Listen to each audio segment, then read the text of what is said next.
Ganito po ang gawin natin sa bawang. Gayatin natin na maliliit. Ayan, lalagay natin sa pagkarami-raming niyad-yad na mais. Gagawin nating adobo ang mais para may pamerienda ang ating mga mahal sa buhay na pagkasarap-sarap na mais na adobo. Yan. Maliliit lang. Maliliit lang. Nag-ano ako kasi masakit sa kamay. Natatalasan ako dun sa mais. Sa ano. Walang ano eh. Kaya mano-mano. Wala po akong pang-blender nito. Kaya mano-mano po. Mano-mano pag wala. Maraming-rami to. Maraming bawang to. Mga 3 buo ng bawang. Nakita ko yung ginamit ko. Ganito pa. 3 ganito. Saan? Ayan. Ayan. 3 buong bawang. Ay, ito ang bawang. Ayan. 3 ganito. Kalalaking bawang ang aking ginayat. Ito po siya. Ito. Ayan. Bagayatin po ng ganito. Lahat po yan. At pagkatapos po ay magyad-yad. Ayan. Pagkatapos nito, natapos na, magyad-yad po ng mais. Ito yung lulutuin ko. Ayan. Mais. Kita ba ang mais? Ayan. Niyad-yad ang mais ng ganito. Ayan. Niyad-yad po ng mais na. Ganito po ang gawin nyo sa mais. Lalo na po yung yung sariwa. Ayan. Ganyan ninyo po. Ayan. Pagkadami-dami po yan. Ayan. Ayan. Niyad-yad na. Diba?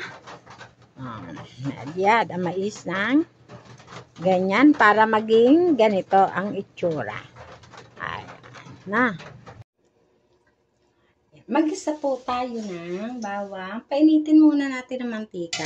Ayan, mainit ang mantika natin.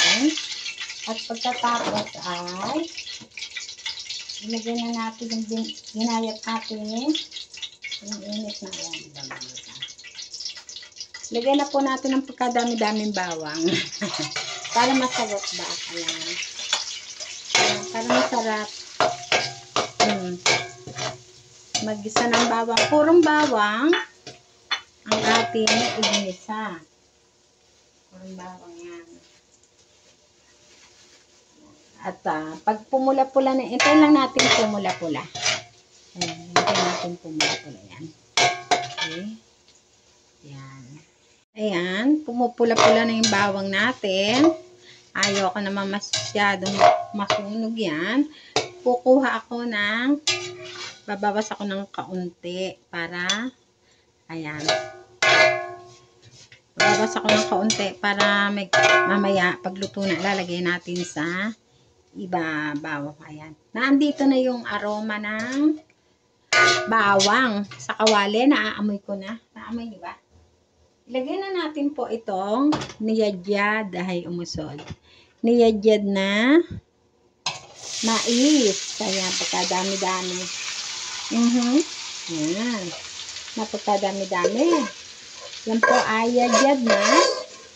Hahalu-haluin po natin yan.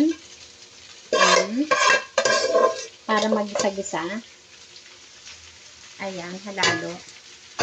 Hinalo. Kailangan kasi, lagyan natin siya ng asin. Konti. Konting asin. Lalagyan ko na. Gusto ko kasi, para matunaw yung asin. Mabilis lang kasi maluto. Ito kasi, ano siya ba? Yung mura. Hindi siya yung, yung murang mais, yung mura siya. Hindi siya yung magulang. Kaya, mabilis lang siyang maluto. Diba? Ayan. Ayan, ganyan.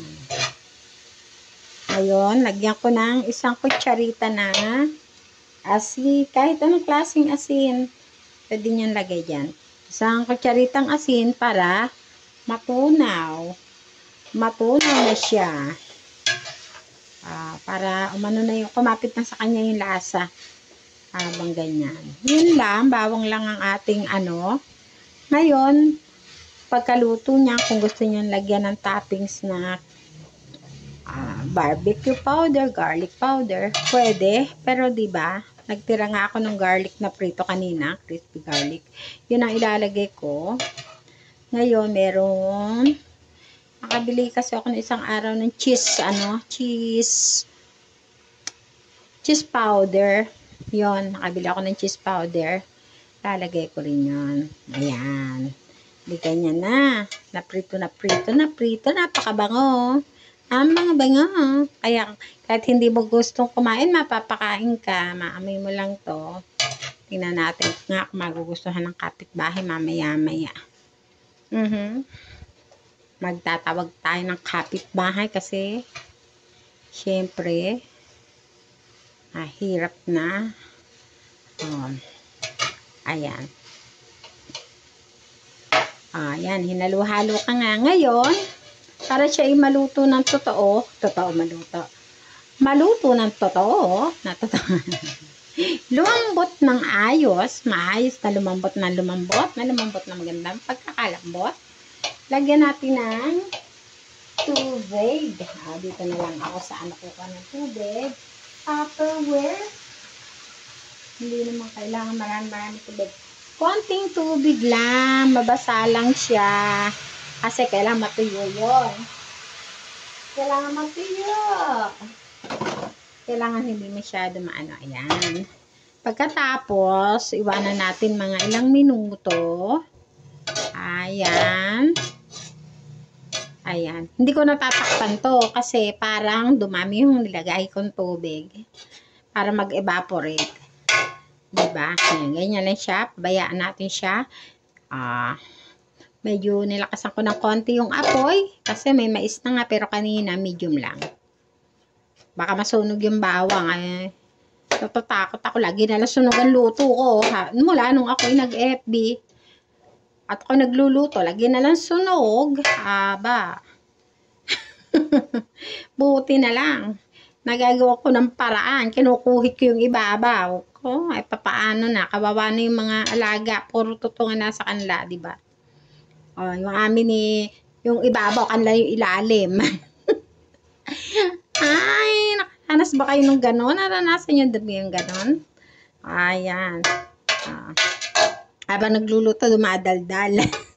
Mami nga diba? Iwanan ko muna ito sandali at balikan natin maya-maya.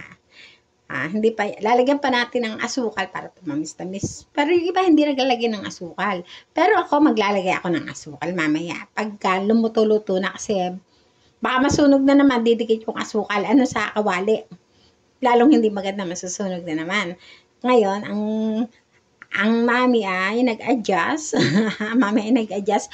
Pag naluto na siya, saka natin lalagyan ng asukal, di ba? Tapos may asin na siya. Hintayin lang natin lumambot.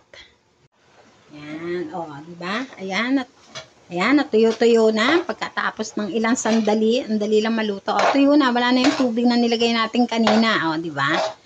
Ayun, lalagyan natin ng asukal. Lagyan natin ng asukal. Konti lang asukal ito nilagay ko. Mga 3 kutsara lang. 3 kutsarang asukal. Tapos, margarine.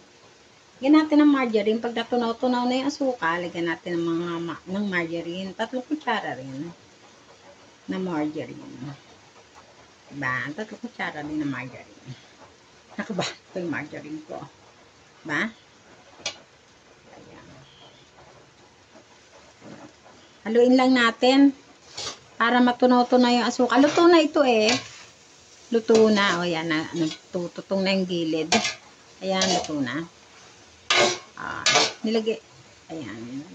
Ngayon, siguro natunaw-tunaw na yung asukal. Tingnan natin kung luto na. Ayan. Kakamayin ko. Ayun. Diba? Yun. Yan, luto na yan.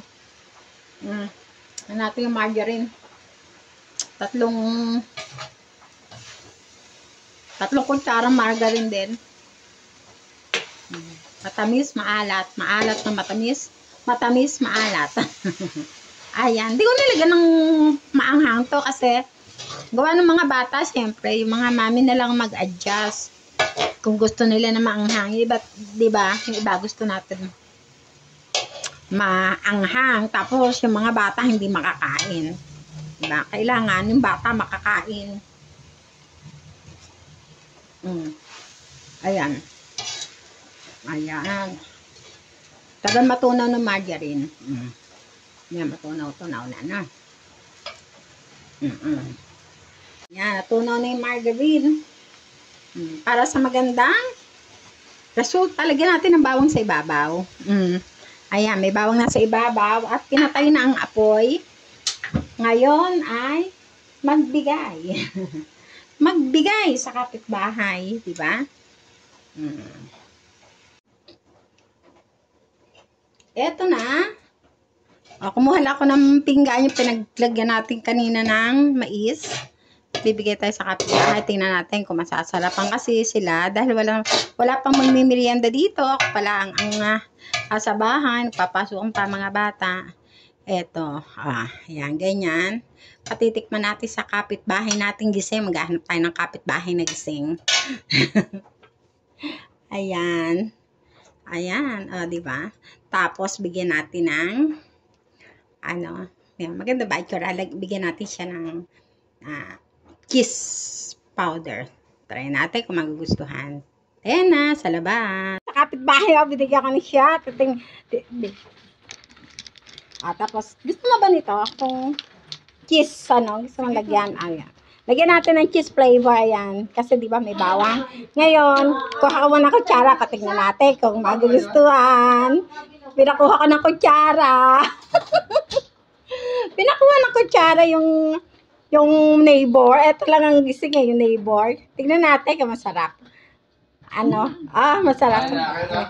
Sabi mo nga. Opo, masarap po. Diba? Ayun. Sige, makikisalin. Yan.